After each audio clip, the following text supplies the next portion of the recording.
EUANGALION.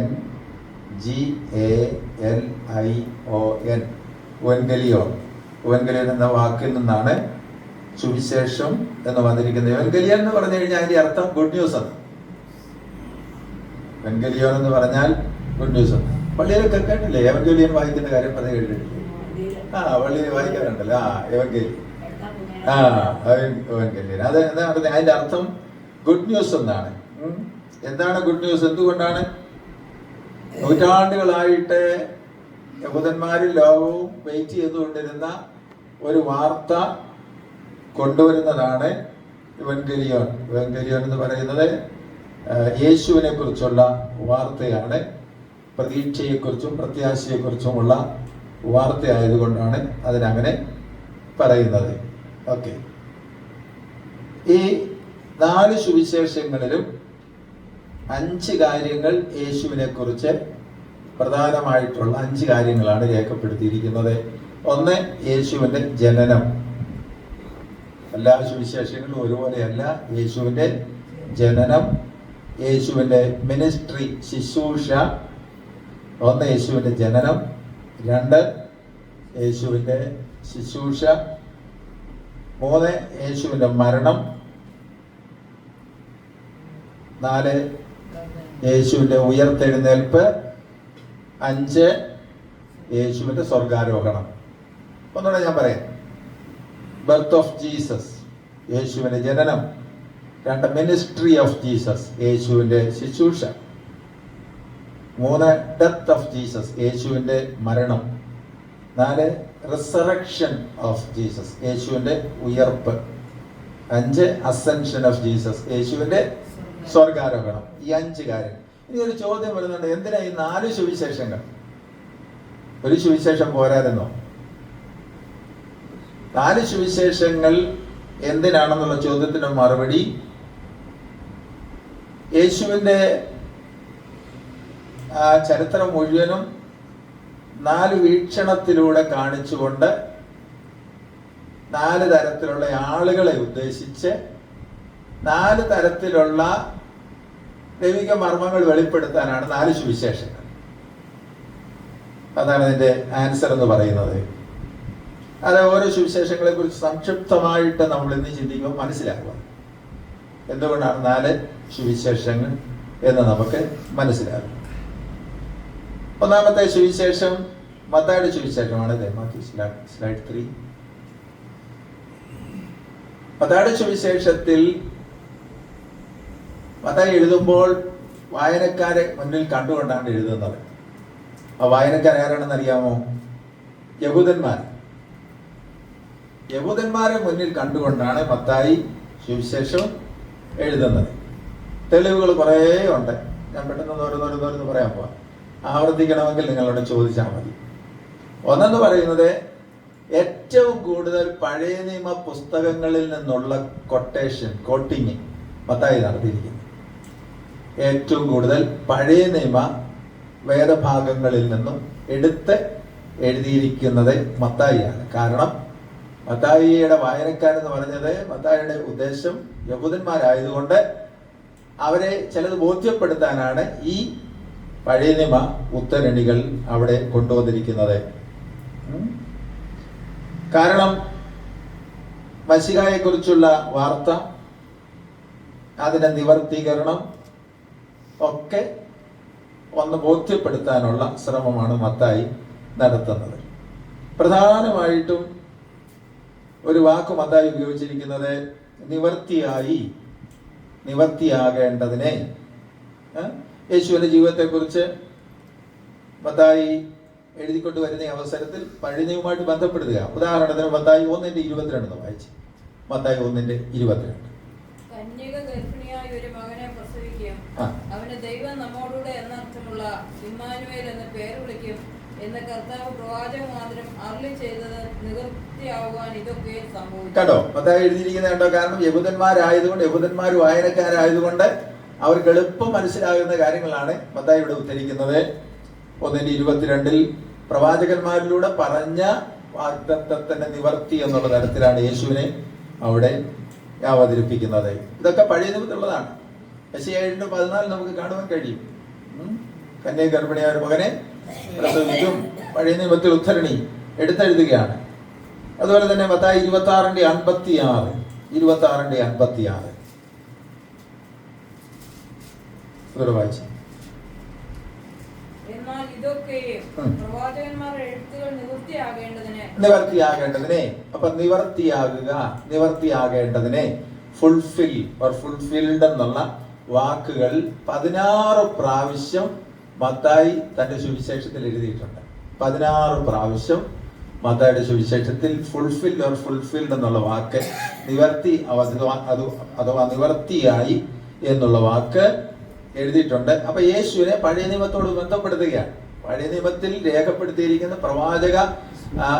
പ്രവചനങ്ങളുടെ നിവർത്തിയാണ് യേശു എന്ന് തെളിയിക്കാനാണ് മത്തായി ഈ സുവിശേഷത്തിൽ ശ്രമിക്കുന്നത്. രണ്ടാമതൊരു കാര്യം എന്ന് പറയുന്നത്, മത്തായിയുടെ സുവിശേഷത്തിൽ എവിടെ നോക്കിയാലും കിങ്ഡം ഓഫ് ഹെവൻ എന്നാണ് കാണുന്നത്. എന്താണ്? ദൈവരാജ്യം. എന്താണ്? ദൈവരാജ്യം. ദൈവരാജ്യം സ്വർഗരാജ്യം, കിങ്ഡം ഓഫ് ഹെവൻ. മത്തായി ഒരിക്കലും ദൈവരാജ്യം എന്ന് എഴുതത്തില്ല. എന്താ എഴുതത്തുള്ളൂ? സ്വർഗരാജ്യം എന്ന് എഴുതത്തുള്ളൂ. കാരണം എന്താ? യഹൂദന്മാരാണ് വായിക്കുന്നത്, യഹൂദന്മാർക്ക് വേണ്ടിയാണ് എഴുതുന്നത്. അതുകൊണ്ട് യഹൂദന്മാരെ സംബന്ധിച്ച് ദൈവം എന്നൊരു വാക്ക് അവരെ ഉച്ചത്തിൽ ഉച്ചരിക്കത്തില്ല. കാരണം അത്ര പരിഭാവനമായതുകൊണ്ട് ദൈവം എന്നുള്ള വാക്ക് എന്ത് ചെയ്യത്തില്ല, അവരൊരിക്കലും ഉച്ചരിക്കത്തില്ല. ദൈവത്തിന് പകരം കൊടുത്തിരിക്കുന്ന അഡോണായി അല്ലെങ്കിൽ മറ്റേതെങ്കിലും വാക്ക് മാത്രമേ എന്ത് ചെയ്യത്തുള്ളൂ, അവർ ഉച്ചരിക്കത്തുള്ളൂ. ദൈവത്തിന് വേണ്ടി കൊടുത്തിരിക്കുന്ന വേറെ പല പേരുകളുണ്ടല്ലോ അത്. അപ്പൊ അതുകൊണ്ട് യഹൂദന്മാർ വായനക്കാരായിരിക്കുമ്പോൾ അവർക്ക് വേണ്ടി എഴുതുമ്പോൾ മത്തായി എപ്പോഴും സൂക്ഷിച്ചാണ് എഴുതുന്നത്, സ്വർഗരാജ്യം എന്നാണ് എഴുതുന്നത്. ദൈവരാജ്യം എന്ന് എഴുതാറില്ല, സ്വർഗരാജ്യം എന്നാണ് എഴുതുന്നത്. ഞാൻ നേരത്തെ പറഞ്ഞല്ലോ, ഗോഡ് എന്ന് ഒരിക്കലും അവരെന്ത് ചെയ്യുന്നതാ, അത്ര ഭയഭക്തിയോടെ ആയതുകൊണ്ട് ഒരിക്കലും ആ വാക്ക് ഉച്ചരിക്കത്തില്ല. അവർക്കൊരു വാക്യമൊക്കെ ഉണ്ട്. എന്താ? പുറപ്പാട് ദിവസം 20:7, പുറപ്പാട് ദിവസം 20:7, പുറപ്പാട് 20:7. എന്തുകൊണ്ടാണ് അവരത് ഉച്ചരിക്കാത്തത്? പുറപ്പാട് 20:7.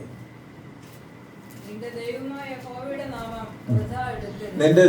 യഹോവയുടെ നാമം വൃഥാ എടുക്കരുതെന്ന് പറഞ്ഞു കഴിഞ്ഞാൽ, ദൈവം എന്ന് അവരെ ഏതെങ്കിലും തരത്തില് ഉച്ചരിച്ചിട്ട് അത് അസ്ഥാനത്തായി പോയാൽ ഭയങ്കര പ്രശ്നമായതുകൊണ്ടാണ് അവർ ആ വാക്ക് ഉച്ചരിക്കാത്തത്. പകരം അഡോണായി എന്നോ മറ്റു ചില പേരുകള് ആണ് അവരെ ഉദ്ധരിക്കാറുള്ളത്. അപ്പോ സ്വർഗരാജ്യം എന്നുള്ളത് കൊണ്ട് യഹൂദന്മാരുടെ മനസ്സിലുണ്ടായിരുന്ന ഒരു ചിത്രം എന്ന് പറയുന്നത് സായുധ സമരത്തിലൂടെ, അല്ലെങ്കിൽ ആയുധങ്ങൾ ഉപയോഗിച്ചുള്ള യുദ്ധത്തിലൂടെ സ്ഥാപിക്കപ്പെടുന്ന ഒരു രാജ്യമെന്നാണ് യഹൂദന്മാരുടെ മനസ്സിലുണ്ടായിരുന്നത്. പക്ഷേ മത്തായിയുടെ സുവിശേഷത്തിൽ യേശുവിന്റെ ചരിത്രത്തിലൂടെ തെളിയിക്കുകയാണ്, യേശു വന്നത് ആയുധങ്ങൾ ഉപയോഗിച്ചുള്ള ഒരു രാജ്യം സ്ഥാപിക്കാനല്ല, നീതിയോടുകൂടി ഒരു രാജ്യം സ്ഥാപിക്കാനാണ്, ഒരാത്മീയ രാജ്യം സ്ഥാപിക്കാനാണെന്ന് മത്തായിയുടെ സുവിശേഷത്തിൽ രേഖപ്പെടുത്തിയിരിക്കുന്നു. അതിന് പ്രധാന തെളിവ് സെർമൻ ഓൺ ദ മൗണ്ടനാണ്, അല്ലെങ്കിൽ ഗിരിപ്രഭാഷണം അല്ലേ? ഗിരിപ്രഭാഷണം. ഏതൊക്കെ അധ്യായങ്ങളെ ഗിരിപ്രഭാഷണം?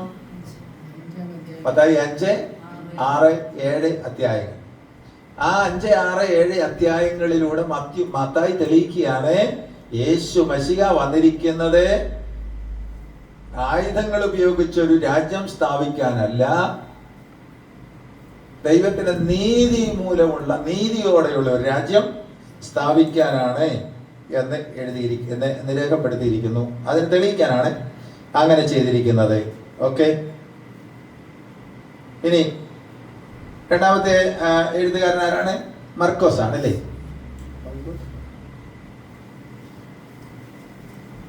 ഇവിടെ നിന്ന് കാണാൻ പറ്റുന്നില്ല. നിങ്ങൾക്ക് കാണാൻ പറ്റുന്നുണ്ടോ? ക്ലിയർ ആയിട്ട്? അവിടെ ക്ലിയർ ആണ്. ഞാൻ ഇവിടെ നിൽക്കുന്നത് കൊണ്ടായിരിക്കാം. ഓക്കെ, ഞാൻ നിൽക്കുന്നത് കൊണ്ടായിരിക്കും. ഓക്കെ, വിട്ടോ.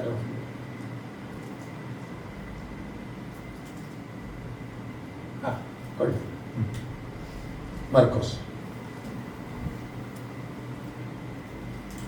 മർക്കോസ് ആരായിരുന്നു? യേശുവിന്റെ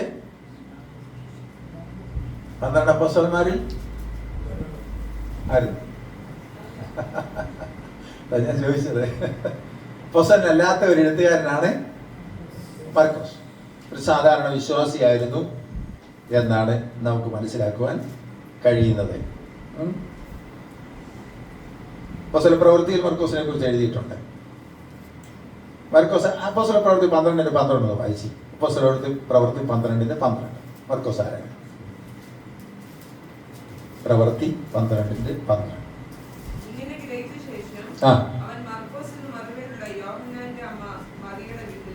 ജോൺ മാർക്ക് എന്നാണ് അദ്ദേഹത്തെ ഇംഗ്ലീഷിൽ പറയുന്നത്. യോഹന്നാൻ മർക്കോസ്, മർക്കോസ് യോഹന്നാൻ, യോഹന്നാൻ മർക്കോസ് എന്നാണ് പറയുന്നത്. അദ്ദേഹത്തിന്റെ അമ്മ യെരുശലേമിലെ ധനികയായൊരു സ്ത്രീ ആയിരുന്നു. ആ സ്ഥലത്താണ് പല കാര്യങ്ങളും യേശുവിനോട് ബന്ധപ്പെട്ട് നടന്നിട്ടുള്ളത്. അന്ത്യ അത്താഴം തുടങ്ങി പല കാര്യങ്ങളും നടന്നിട്ടുള്ളത് എന്ന് നമുക്ക് കാണുവാൻ കൊണ്ട് സാധിക്കും. ഈ മർക്കോസ് ബർന്നബാസിന്റെ ഒരു കസിനായിരുന്നു. കൊലോസ്യ ലേഖനം 4:10.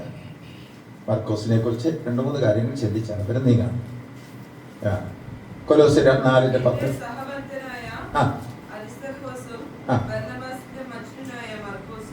കേട്ടോ, ബർന്നബാസിന്റെ ഇത് നമുക്ക് നന്നായിട്ടുള്ള അറിവ് നമുക്ക് കിട്ടുന്ന ഒരു പഠനമാണിത്. മർക്കോസിനെ കുറിച്ച് രേഖപ്പെടുത്തിയിരിക്കുന്ന ഈ അവസരത്തിൽ മറ്റൊന്ന് രേഖപ്പെടുത്തിയിരിക്കുന്നത് ബർന്നബാസിനും മച്ചനും എന്ന് പറഞ്ഞു കഴിഞ്ഞാൽ മലയാളത്തിൽ കസിൻ എന്നാണ്. ഓക്കെ. ഈ ബൈബിൾ രേഖപ്പെടുത്തിയിരിക്കുന്ന ചില മലയാള വാക്കിന്റെ അർത്ഥം നമുക്ക് കൃത്യമായിട്ടും അറിയത്തില്ല. ചിലയിടത്തൊക്കെ മച്ചൻ എന്ന് പറഞ്ഞു കഴിഞ്ഞാൽ ചിലയിടത്തെ ഭാഷയാണ് അല്ലേ. എനിക്ക് തോന്നുന്നു കൂടുതലും തെക്ക് ഭാഗത്തുള്ള ഭാഷയാണ് ഇതിനകത്ത് ഉപയോഗിച്ചിരിക്കുന്നത്. തെക്ക് ഭാഗം എന്ന് പറയുന്ന ദിവസത്തിൽ ട്രിവാൻഡ്രം ഭാഗത്തോട്ട് പോകുന്നില്ല, കുറച്ച് ഇപ്പുറത്തോട്ട്. കാരണം ട്രാൻസ്ലേറ്റേഴ്സ് മിക്കവാറും അവരെ അവിടെ ഉള്ളവരായിരുന്നുകൊണ്ട് ആ ഭാഷ ഉപയോഗിച്ചിരിക്കുന്നത്. ഓക്കെ. ഇനി യേശുവിൻ്റെ ജീവിതകാലത്തെ ഐ വിറ്റ്നസ് ആയിരുന്ന ഒരാളാണ് മർക്കോസ്. നേരിട്ട് കണ്ട ഒരാളാണ് മർക്കോസ്. അതുകൊണ്ടാണ് സുവിശേഷത്തിൽ ക്ലിയർ ആയിട്ട് എഴുതിയിരിക്കുന്നത്. മാത്രമല്ല അദ്ദേഹം പത്രോസിന്റെ ഒരു സ്നേഹിതനും കൂടെ ആയിരുന്നു. പത്രോസിന്റെ ഒരു സ്നേഹിതൻ കൂടെ ആയിരുന്നു. അദ്ദേഹത്തിന്റെ ഓഡിയൻസ് ആരെ ഉദ്ദേശിച്ച് എഴുതിയിരിക്കുന്നത് അറിയാമോ? ജെന്റൈൽസിനെ ഉദ്ദേശിച്ചാണ്, ജാതികളെ ഉദ്ദേശിച്ചാണ്. ഞാൻ പറഞ്ഞില്ല 4 സുവിശേഷങ്ങൾ എന്തിനാണ് എന്നുള്ളതിന്റെ ഒരു ചെറിയൊരു വിശദീകരണം കൂടെ. മർക്കോസ് എഴുതിയ അവസരത്തിൽ അദ്ദേഹത്തിന്റെ മനസ്സിൽ ആരാണുള്ളത്? ജാതികൾ. മത്തായി എഴുതിയ അവസരത്തിൽ യഹൂദന്മാരായിരുന്നുകൊണ്ടാണ് നിങ്ങൾ ധാരാളം കാര്യങ്ങൾ യഹൂദന്മാർക്ക് മനസ്സിലാകുന്ന രീതിയിൽ എഴുതിയിരിക്കുന്നത്. എന്നാൽ മർക്കോസ് എഴുതുന്ന അവസരത്തിൽ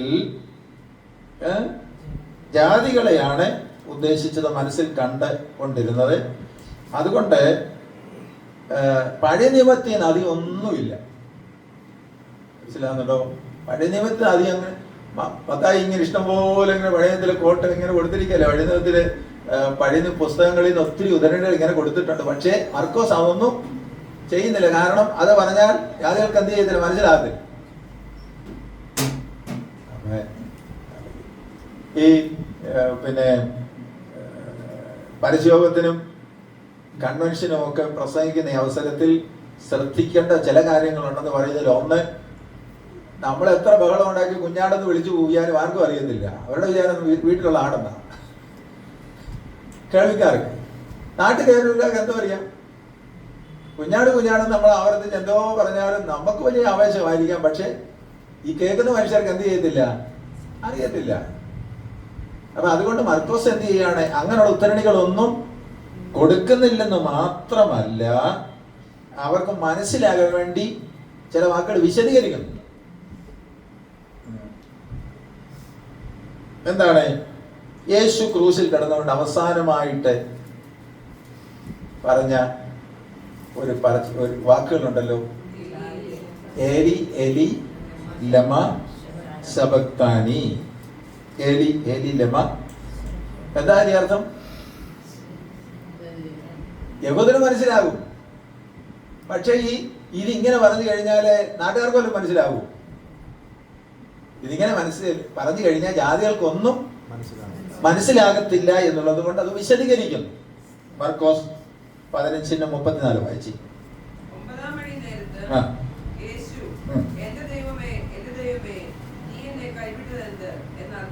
എന്നർത്ഥമുള്ള, കണ്ടോ, അത് മർക്കോസ് വിശദീകരിക്കുകയാണ്. എലി എലി ലമാ ശബക്താനി എന്ന് പറഞ്ഞപ്പോൾ അത് എന്താണ് അതിന്റെ അർത്ഥം എന്നാണ് മർക്കോസ് വിശദീകരിക്കുന്നത്. എന്റെ ദൈവമേ നീ എന്നെ കൈവിട്ടത് എന്തെന്നാണ് അതിന്റെ അർത്ഥം എന്ന് പറഞ്ഞിട്ടാണ് എലി എലി ലമാ ശബക്താനി പറയുന്നത്.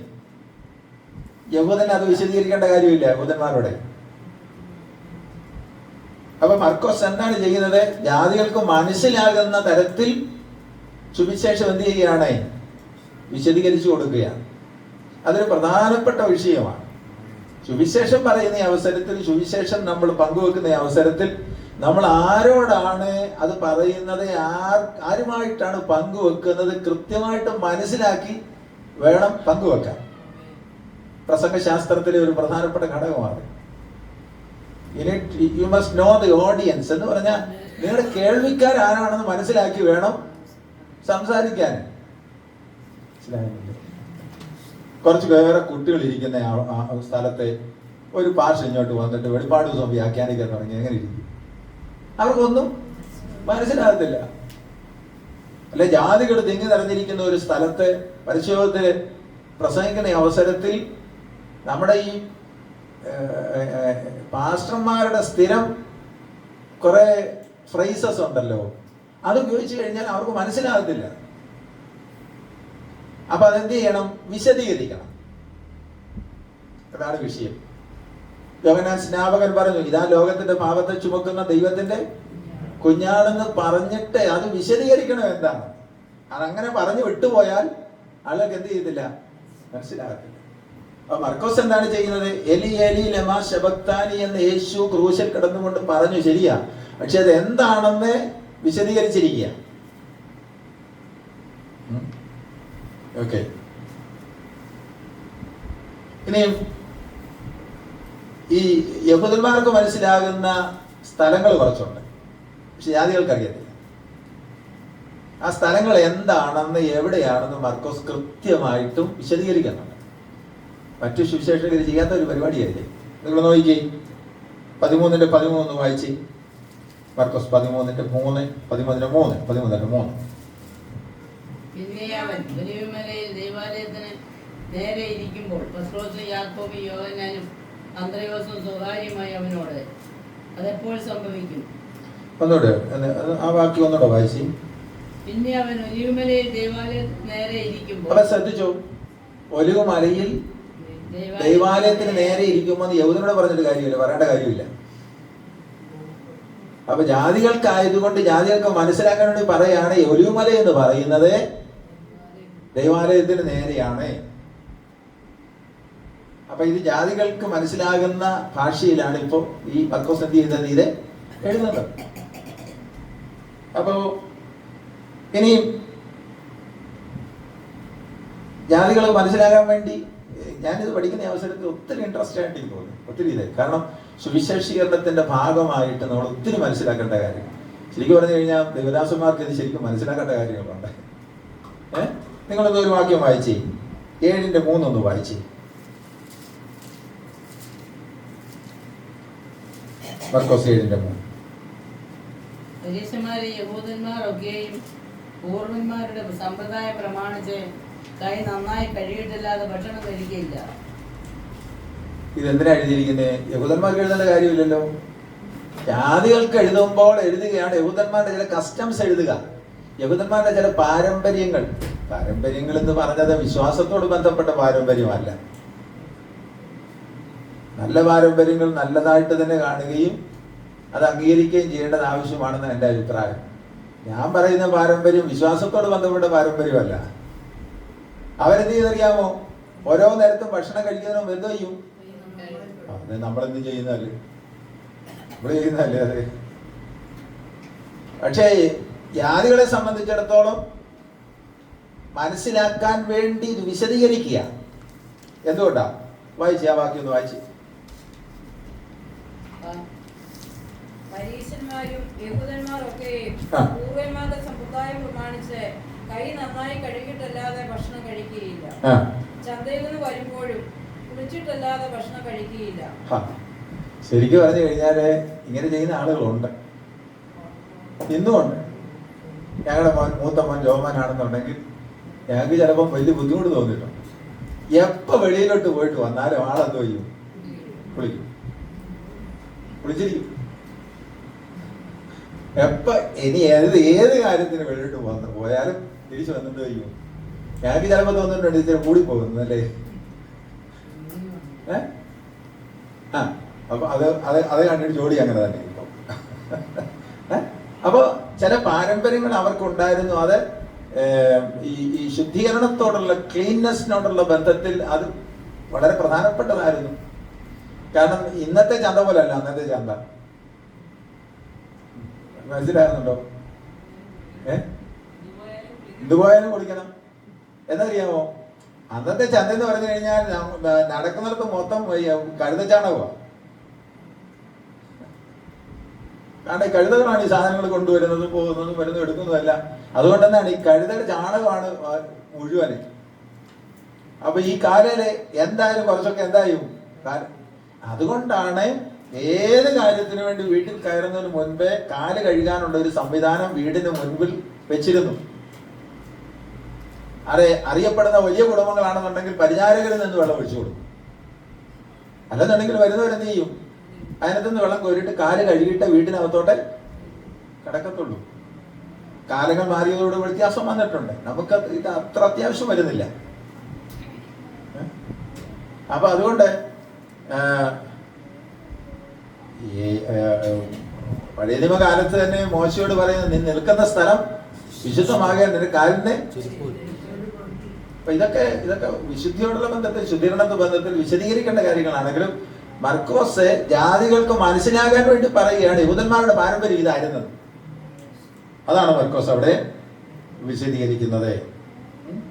14:12 വായിച്ചു. 1-2 വാക്യങ്ങൾ പെട്ടെന്ന് വായിച്ചു. 14:12.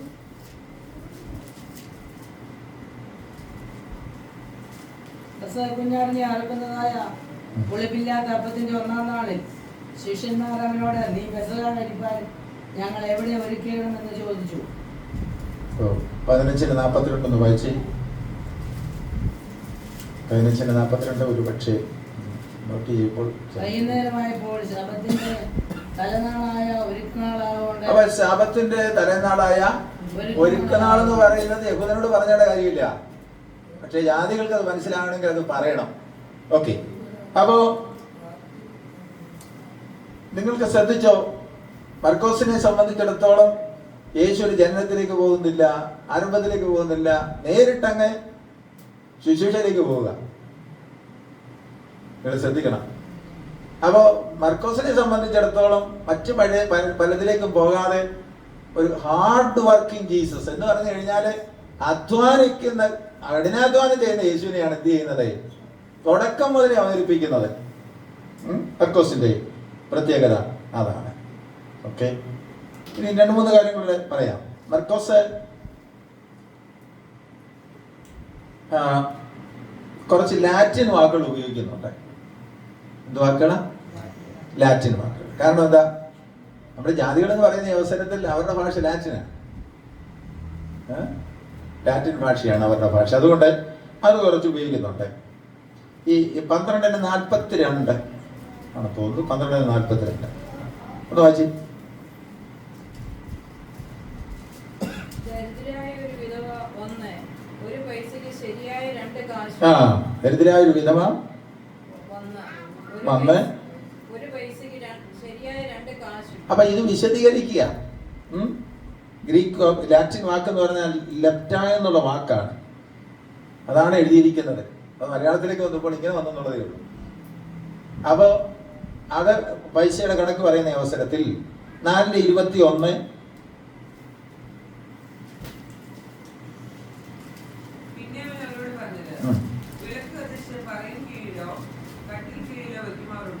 അവിടെ ഒരു ലാറ്റിൻ വാക്കാണ് ഉപയോഗിച്ചിരിക്കുന്നത്. നിങ്ങളുടെ അറിവിന് വേണ്ടി നോട്ട് ചെയ്യുന്ന മോഡിയസ് എന്ന് പറയുന്ന ഒരു വാക്കാണ്. മോഡിയസ് എന്ന വാക്ക് എന്ന് പറഞ്ഞു കഴിഞ്ഞാൽ നമ്മൾ പറയുന്നുള്ളതേ ഉള്ളൂ. പക്ഷെ അവിടെ ഒക്കെ ഉപയോഗിച്ചിരിക്കുന്നത് ജാതികൾക്ക് മനസ്സിലാക്കാൻ വേണ്ടിയുള്ള കുറച്ച് വാക്കുകളാണ് അവിടെ ഉപയോഗിച്ചിരിക്കുന്നത്. ഇനി മർക്കോസിന്റെ സുവിശേഷത്തിൽ പ്രത്യേകം ഉപയോഗിച്ചിരിക്കുന്ന ഒരു വാക്ക് അതിലേക്ക് ഞാൻ പോകുന്നില്ല. 15-21 വായിച്ചേ.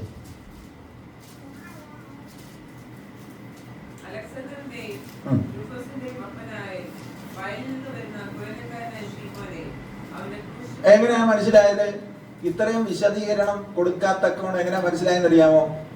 മാർക്കോസിന്റെ അറിയാവുന്ന ഒരാളായിരുന്നെന്നാ പറയുന്നത് ഇദ്ദേഹം. അതുകൊണ്ടാണ് എഴുതുമ്പോൾ എന്താ എഴുതിയിരിക്കുന്നത്? കുടുംബത്തിന്റെ വിഷയം കൂടെ, കുടുംബത്തിന്റെ കാര്യങ്ങൾ കൂടെ എഴുതിയിരിക്കുന്നത്. അതുകൊണ്ടാണ് വ്യക്തിപരമായിട്ട് അദ്ദേഹത്തിന് അറിയാവുന്ന ഒരാളായിരുന്നു എന്നാണ് രേഖപ്പെടുത്തിയിരിക്കുന്നത്. ഓക്കെ, ഇനിയും ലൂക്കോസിലേക്ക് വരിക. പ്രധാനപ്പെട്ട കാര്യങ്ങളാണ് ലൂക്കോസിലുള്ളത്. ലൂക്കോസ് സ്ലൈഡ് 5.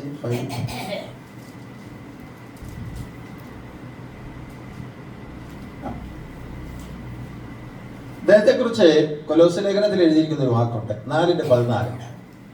നന്നായിട്ട് മനസ്സിലാക്കി പോകണം ഈ കാര്യങ്ങള്. ലൂക്കോസിനെ കുറിച്ച് എഴുതിയിരിക്കുന്ന 4:14.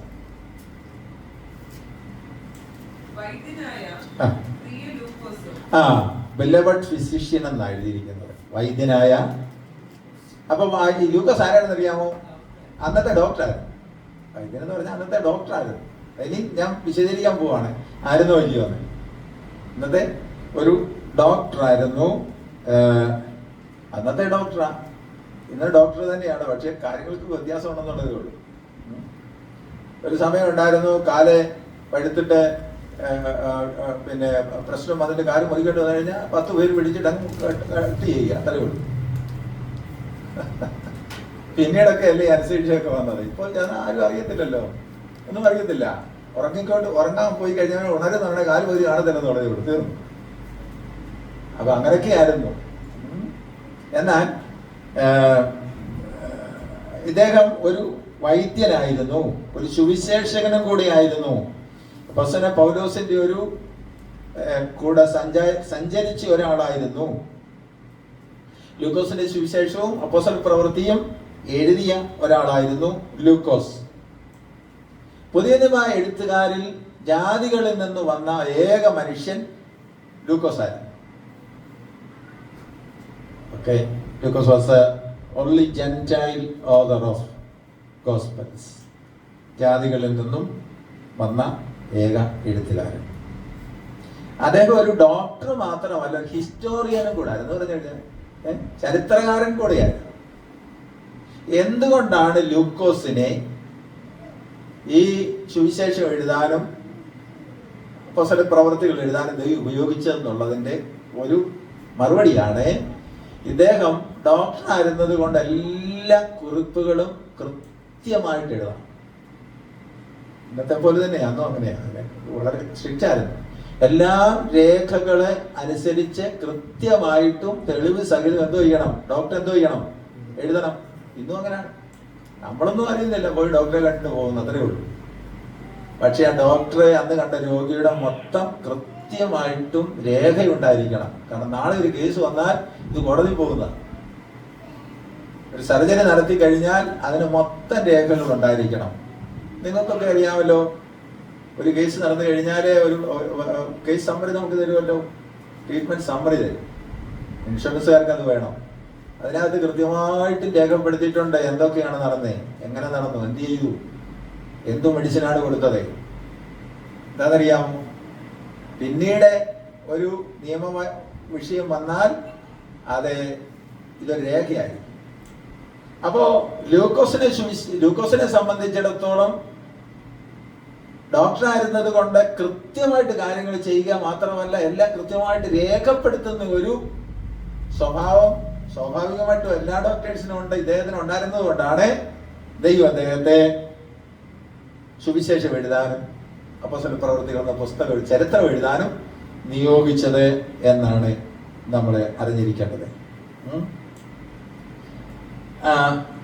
ഇദ്ദേഹം ഒരു ഡോക്ടർ ആയിരുന്നത് കൊണ്ട് ഈ എഴുത്തുകളിൽ കുറേ പ്രത്യേകതകളുണ്ട്. ഒരുപക്ഷെ അപ്പോസ്തല പ്രവൃത്തിയിലേക്ക് പോകുന്ന ഈ അവസരത്തിൽ നമുക്ക് അതിനെക്കുറിച്ച് ഒന്ന് ചിന്തിക്കാൻ കഴിയും. ഞാൻ അവിടെ കൊണ്ട് അവസാനിപ്പിക്കുകയാണ്. അത് അവസാനിപ്പിക്കുക. കാരണം അപ്പോസ്തല പ്രവൃത്തി എഴുതിയ ആളിനെ കുറിച്ച് രേഖപ്പെടുത്തുക നമ്മൾ പഠിക്കുമ്പോൾ കുറച്ച് കാര്യങ്ങൾ പഠിക്കണം. ഇനി 4-ാമത്തെ സുവിശേഷം ഏതായിരുന്നു? യോഹന്നാൻ. സ്ലൈഡ് 6. യോഹന്നാൻ. യോഹന്നാന്റെ സുവിശേഷം മറ്റ് 3 സുവിശേഷങ്ങളിൽ നിന്നും വ്യത്യാസം. യോഹന്നാന്റെ സുവിശേഷം it is entirely different from all other 3 gospels. മറ്റു 3 ഗോസ്പൽസിൽ നിന്നും തികച്ചും വ്യത്യാസമാണ് യോഹന്നാന്റെ സുവിശേഷം. യോഹന്നാൻ തുടങ്ങുന്നത് തന്നെ എങ്ങനെയാണ്? ആദിയിൽ വചനം ഉണ്ടായിരുന്നു, വചനം ദൈവത്തോടു കൂടിയായിരുന്നു. എല്ലാവരും കാണാതെ പഠിക്കുന്നു. എല്ലാവരും ഒന്ന് പറഞ്ഞേ. എന്റെ കൂടെ ആദ്യം പറയണം. ആദിയിൽ വചനം ഉണ്ടായിരുന്നു, വചനം ദൈവത്തോടു കൂടിയായിരുന്നു, വചനം ദൈവമായിരുന്നു. നിങ്ങൾ തന്നെ ഒന്ന് എല്ലാവരും കൂടെ ചേർന്ന് പറഞ്ഞേ.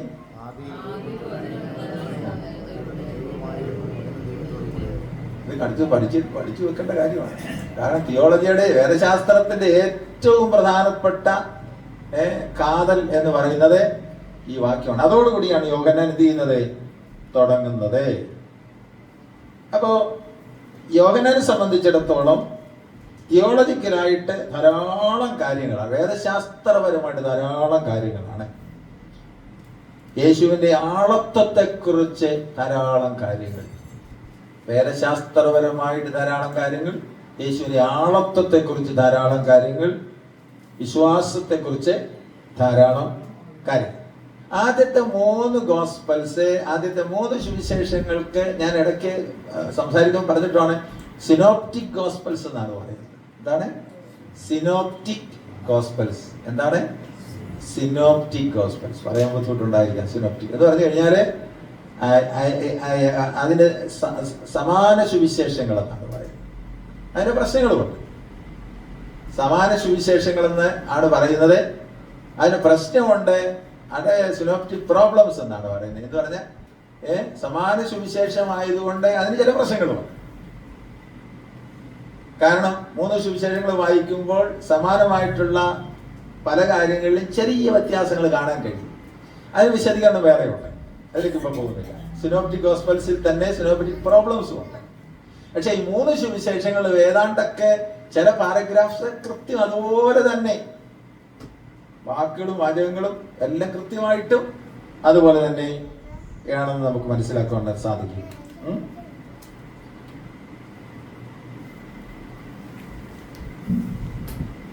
ഈ യോഹന്നാന്റെ സുവിശേഷം പ്രധാനമായിട്ടും ഞാൻ പറഞ്ഞല്ലോ ശ്രദ്ധ കൊടുക്കുന്നത് യേശുവിന്റെ ദൈവത്വത്തെ കുറിച്ചാണ്. യേശുവിന്റെ ദൈവത്വത്തിനാണ്, ഡെയിറ്റി ഓഫ് ക്രൈസ്റ്റ്, അതാണ് ഉപയോഗിച്ചിരിക്കുന്നത്. ഒരു 3-4 വാക്യങ്ങൾ പെട്ടെന്ന് വായിക്കണം. 1 നമ്മൾ വായിച്ചല്ലോ, പറഞ്ഞല്ലോ. ആദിയിൽ വചനം ഉണ്ടായിരുന്നു, വചനം ദൈവത്തോടു കൂടി ഇരുന്നു, വചനം ദൈവമായിരുന്നു. ഓക്കെ ഓക്കെ മനി. ഇനി യഹോവ സാക്ഷികളുടെ ഒരു ബൈബിളുണ്ട്, ശ്രദ്ധിക്കണം. യഹോവ സാക്ഷികളുടെ എന്റെ കൂടെ ഉണ്ടോ? ആരുടെയാണ്? എന്റെ കൂടെ ഒന്ന് പറഞ്ഞു. യഹോവ സാക്ഷികൾ വീട്ടിലൊക്കെ വന്നിട്ടുണ്ടോ ഇടയ്ക്ക്? യഹോവ സാക്ഷികൾക്ക് ഒരു ബൈബിൾ, അവരുടെ ഒരു ബൈബിൾ ഉണ്ടാക്കിയിട്ടുണ്ട് അവർ. കാരണം അവരുടെ ഉപദേശം സ്ഥാപിക്കാനായിട്ട് നമ്മുടെ കയ്യിലിരിക്കുന്ന ബൈബിളിലെ വ്യത്യാസങ്ങൾ ചിലത് വരുത്തി അവരുടെ ഉപദേശങ്ങൾ സ്ഥാപിക്കാനായിട്ട് അവരുടെ തന്നെ ഒരു ബൈബിളുണ്ട്. ആ ബൈബിളിന്റെ പേര് നോട്ട് ചെയ്യണം, നിങ്ങളൊന്ന് എഴുതിയെടുക്കണം. ന്യൂ വേൾഡ് ട്രാൻസ്ലേഷൻ എന്നാണ് പറയുന്നത്. എന്താണ് ന്യൂ വേൾഡ് ട്രാൻസ്ലേഷൻ എന്നാണ് ആ ബൈബിളിന് പറയുന്നത്. ആ ബൈബിളിൽ യോഹന്നാൻ 1:1 ഇങ്ങനെയാണ് എഴുതിയിരിക്കുന്നത്. ന്യൂ വേൾഡ് ട്രാൻസ്ലേഷനിൽ യോഹന്നാൻ 1:1 ഇങ്ങനെയാണ്, ശ്രദ്ധിച്ചോണം. ആദിയിൽ വചനം ഉണ്ടായിരുന്നു, വചനം ദൈവത്തോടു കൂടിയായിരുന്നു, വചനം ഒരു ദൈവമായിരുന്നു. ആ ഒരു പതുക്കെ പറയത്തുള്ളൂ, ഒരു ദൈവമായിരുന്നു. ആദിയിൽ വചനം ഉണ്ടായിരുന്നു, വചനം ദൈവത്തോടു കൂടിയായിരുന്നു, വചനം ചെറിയൊരു എ ആണ് കേട്ടോ, ചെറിയൊരു എ. ഇംഗ്ലീഷിൽ ആൽഫബറ്റ് ചെറിയൊരു A. In the beginning was the word was with God, and the word was a God. A God എന്ന് പറഞ്ഞാൽ ഒത്തിരി ദൈവങ്ങളിൽ ഒന്നാണ് അവരങ്ങനെ പറയുന്നത്. മനസ്സിലാകുന്നുണ്ടോ? യേശുവിന്റെ ദൈവത്വത്തെ നിഷേധിക്കുന്ന ഒരു ഗ്രൂപ്പാണ് യഹോവ സാക്ഷികൾ. ശ്രദ്ധിച്ചു കൊള്ളണം. ഓക്കെ, അവരാരെങ്കിലും വീട്ടിൽ വന്നു കഴിഞ്ഞാൽ സമയമില്ലെന്ന് പറഞ്ഞാൽ വിട്ടേക്കുക. തർക്കിക്കാനൊന്നും നിൽക്കേണ്ട, നമ്മുടെ സമയം വെറുതെ നഷ്ടപ്പെടും. അപ്പൊ പറഞ്ഞു വിട്ടേക്ക്, അത്രേ ഉള്ളൂ. ഓക്കെ, ശരി. ഇനിയും അപ്പൊ യോഹന്നാൻ യേശുവിന്റെ ദൈവത്വത്തെയാണ് എന്ത് ചെയ്യുന്നത്? അവിടെ വിശദീകരിക്കുന്നത്. 4:42 യോഹന്നാൻ 4:42 പെട്ടെന്ന്. ഏറ്റവും അധികം പേർ അവന്റെ വചനം കേട്ട് വിശ്വസിച്ചു. ഇനി നിന്റെ വാക്കുകൊണ്ടല്ല ഞങ്ങൾ വിശ്വസിക്കുന്നത്, ഞങ്ങൾ തന്നെ കേൾക്കുകയും അവൻ സാക്ഷാൽ ലോകരക്ഷിതാവെന്ന്. കണ്ടോ, മറ്റു സുവിശേഷങ്ങളിൽ നിന്നും വ്യത്യാസമാണ്. യോഹന്നാൻ ആ വാക്കിലൂടെ വ്യക്തമാക്കുകയാണ് യേശു ലോകരക്ഷിതാവാണ് എന്ന് വിശദമാക്കുകയാണ്. ഇനിയും ആവർത്തിച്ചു പറഞ്ഞിട്ടുള്ളൊരു കാര്യമാണ് സൺ ഓഫ് ഗോഡ്, ദൈവത്തിന്റെ പുത്രൻ എന്ന് പറഞ്ഞിട്ടുള്ള വാക്കുകളുണ്ട്. യോഹന്നാൻ 20:28 ലോർഡ് ആൻഡ് ഗോഡ് എന്നുള്ള വാക്ക് വെച്ചിട്ടുണ്ട്. യോഹന്നാൻ 20:28.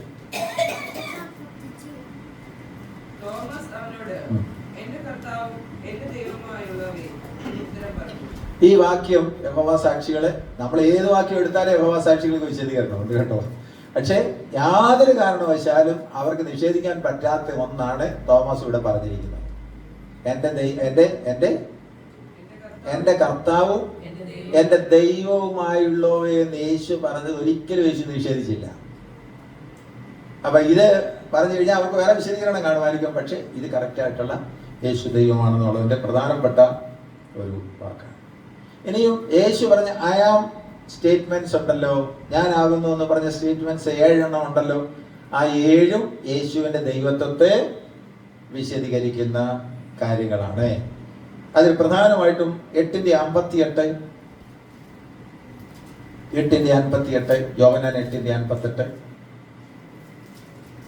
ഞാനാകുന്നു എന്ന് പറഞ്ഞതിൽ പ്രധാനപ്പെട്ട ഒരു വാക്യമാണ്. യേശു അവരോട് ആമേൻ ആമേൻ ഞാൻ നിങ്ങളോട് പറയുന്നു, അബ്രഹാം ജനിച്ചതിന് മുമ്പേ ഞാൻ ഉണ്ട് എന്ന് പറഞ്ഞു. കണ്ടോ, അപ്പൊ ഇത് യേശുവിന്റെ ദൈവത്വത്തെ സ്ഥാപിക്കുന്ന അയാംസ് ഞാനാകുന്നു എന്നുള്ള 7 കാര്യങ്ങളിൽ ഒന്നാണ് ഇവിടെ പറഞ്ഞിരിക്കുന്നത്. കാരണം യോഹന്നാൻ സുവിശേഷം എഴുതുന്ന കാലത്തുണ്ടായിരുന്ന ഒരു കൂട്ടരായിരുന്നു നോസ്റ്റിക്സ് എന്ന് പറയുന്ന ഒരു കൂട്ടർ. എന്താണ് നോസ്റ്റിക്സ്?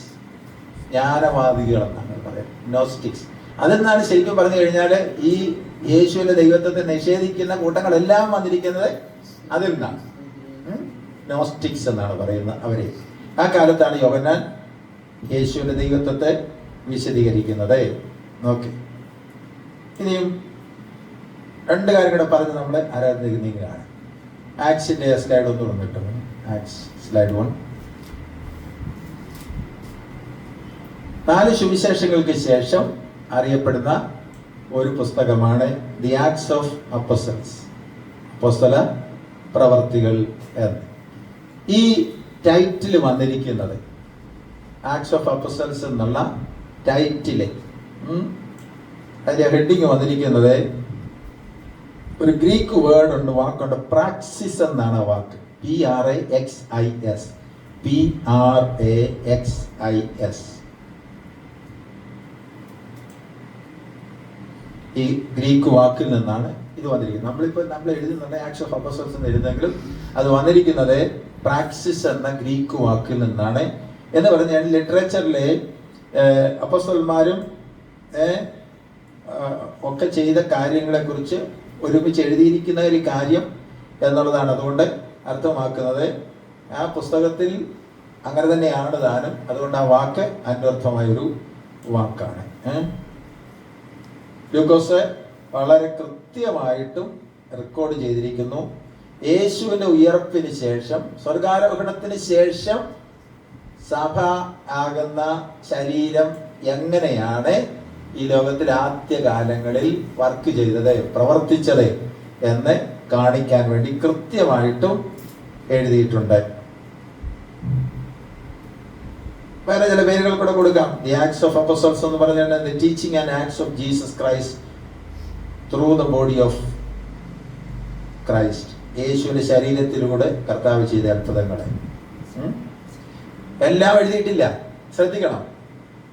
അപ്പോസ്തലപ്രവൃത്തിയിൽ ആദ്യകാലങ്ങളിൽ നടന്ന സംഭവങ്ങളെല്ലാം എഴുതിയിട്ടില്ല. അങ്ങനെ എഴുതത്തുമില്ല. ചരിത്രകാരന്മാർ അങ്ങനെ ആരും എഴുതത്തില്ല. പ്രധാനമായിട്ടും എഴുതണമെന്ന് അവർക്ക് ബോധ്യമുള്ള, പ്രത്യേകിച്ച് ഇതിനകത്ത് ദൈവാത്മാവ് ബോധിപ്പിച്ചിട്ടുള്ള കാര്യങ്ങളാണ് ഇതിനകത്ത് എഴുതിയിരിക്കുന്നത്. അതുകൊണ്ട് അപ്പോസ്തലപ്രവൃത്തിയിൽ അതില്ല എന്ന് പറഞ്ഞിട്ട് നമുക്ക് എന്ത് ചെയ്യാൻ പറ്റത്തില്ല, വാദിക്കാൻ പറ്റത്തില്ല. പക്ഷെ വേറെ ആരെങ്കിലും പാരമ്പര്യം പറഞ്ഞുകൊണ്ട് വന്നാൽ വേദപുസ്തകം മൊത്തത്തിലുള്ള ഉപദേശത്തിന് വിരുദ്ധമാണെങ്കിൽ അംഗീകരിക്കത്തില്ല. പറഞ്ഞല്ലേ പറഞ്ഞു? ഞാൻ അതുകൊണ്ട് ആവർത്തിച്ച് പറയാം. ഏത് പാരമ്പര്യം കൊണ്ടുവന്നാലും വിശുദ്ധ ബൈബിളിൽ രേഖപ്പെടുത്തിയിട്ടുള്ള മൊത്തത്തിലുള്ള ഉപദേശത്തിന് വിരുദ്ധമാണെങ്കിൽ യാതൊരു കാരണവശാലും എന്ത് ചെയ്തില്ല, അംഗീകരിക്കത്തില്ല. ആണ് നമ്മൾ അറിഞ്ഞിരിക്കേണ്ടത്. ആ വാക്ക് നിങ്ങൾ പ്രത്യേകം ശ്രദ്ധിക്കണം. ഒന്നും അംഗീകരിക്കത്തില്ലെന്നല്ല നമ്മൾ പറയും. ഏത് പാരമ്പര്യം പറഞ്ഞാലും ബൈബിളിലെ മൊത്തം ഉപദേശങ്ങൾക്ക് വിരുദ്ധമാണെങ്കിൽ നമ്മൾ എന്ത് ചെയ്തില്ല, അംഗീകരിക്കത്തില്ല. അത്രയേ ഉള്ളൂ. മറിയയെക്കുറിച്ച് ഒത്തിരി പഠിപ്പിക്കലുകളുണ്ട്. അതുകൊണ്ട് ഞാനൊന്ന് ഉദ്ദേശിച്ചത്. ഓക്കെ, ശരിക്കും പറഞ്ഞു കഴിഞ്ഞാൽ പത്രോസിന്റെയും പൗലോസിന്റെയും ശുശ്രൂഷയാണ് പ്രധാനമായിട്ട് അപ്പോസ്തലപ്രവൃത്തികളിൽ രേഖപ്പെടുത്തിയിരിക്കുന്നത്. അതിലൊക്കെ വിശദമായിട്ട് നമ്മൾ പോകും. ഓക്കെ, ഇനി ഓദറിനെ കുറിച്ച് പറഞ്ഞ് അവിടെ കണ്ട് അവസാനിപ്പിക്കുകയാണ്. കുറേ നേരം നമുക്ക് തുടരണമല്ലോ. എഴുതിയത് ആരാണെന്നാണ് പറഞ്ഞത്? ഒന്നുകൂടെ പറഞ്ഞ എന്നോട്. എഴുതിയത് ആരാ? ലൂക്കോസ്. ലൂക്കോസ് ആണ് എഴുതി. അതെ, അദ്ദേഹം ഒരു വൈദ്യനായിരുന്നു എന്നുള്ളതിന് ഒറ്റ ഒരെണ്ണം പറഞ്ഞ് ഇവിടെ അവസാനിപ്പിക്കുകയാണ്. കുറേയേറെ കാര്യങ്ങളുണ്ട്. ഓക്കെ, ഈ മെഡിക്കൽ ടേംസ് ആണ് ലൂക്കോസ് എന്ത് ചെയ്തിരിക്കുന്നത്, ഉപയോഗിച്ചിരിക്കുന്നത്. അത് ഹോസ്പിറ്റലിലാണെങ്കിലും സുവിശേഷത്തിലാണെങ്കിലും അപ്പോസ്തലപ്രവൃത്തിയിലാണെങ്കിലും അദ്ദേഹം ഉപയോഗിച്ചിരിക്കുന്ന മെഡിക്കൽ, അതിലൊരെണ്ണം മാത്രം പറഞ്ഞ് അവസാനിപ്പിക്കാം. ലൂക്കോസ് 14-ന്റെ 1-2 വാക്യങ്ങൾ വായിച്ചു. ലൂക്കോസ് 14-ന്റെ 1-2. ഇക്കോന്യയിൽ അവർ ഒരുമിച്ച് യഹൂദന്മാരുടെ പള്ളിയിൽ ചെന്ന് യഹൂദന്മാരും യവനന്മാരും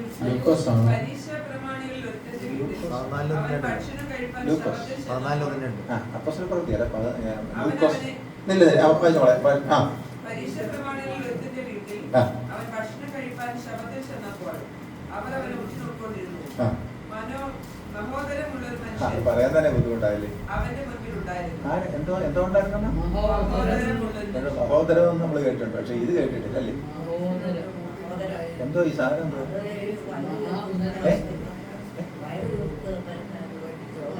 വയറ് വീർത്ത് വരുന്ന രോഗമായിരിക്കും.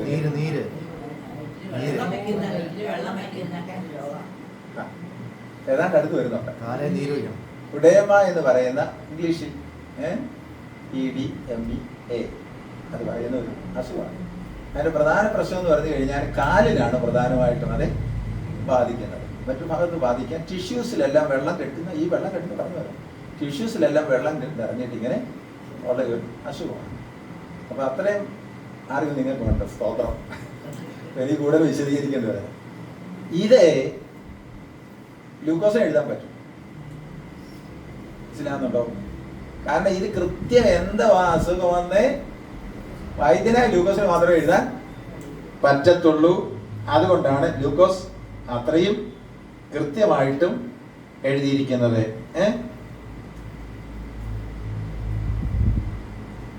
ഒരു വാക്യം ഇവിടെ വായിച്ച അവസാനം ലൂക്കോസ് 13-10-19 വായിച്ച്. ലൂക്കോസ് 13-19. ഒരു ശബ്ദത്തിൽ അവൻ ഒരു പള്ളിയിൽ ഉപദേശിച്ചുകൊണ്ടിരുന്നു. അവിടെ 18 സംവത്സരമായി ഒരു രോഗാത്മാവ് ബാധിച്ചിട്ട് ഒട്ടും നിമിരുവാൻ കഴിയാതെ ഊനിയായ ഒരു സ്ത്രീ. ഇത് ഞാൻ അടുത്ത ആഴ്ച വിശദീകരിക്കാം. ആങ്കിലോസിംഗ് സ്പോണ്ടിലൈറ്റിസ് എന്ന് പറഞ്ഞാൽ എന്താണ്? ആങ്കിലോസിംഗ് സ്പോണ്ടിലൈറ്റിസ് എന്ന് പറഞ്ഞാൽ എന്താണെന്ന് വിശദീകരിക്കാം. പക്ഷെ ഒറ്റ കാര്യം മാത്രമാണ്, ഈ 18 വർഷമായത് ഇദ്ദേഹത്തിന് എങ്ങനെ മനസ്സിലായി?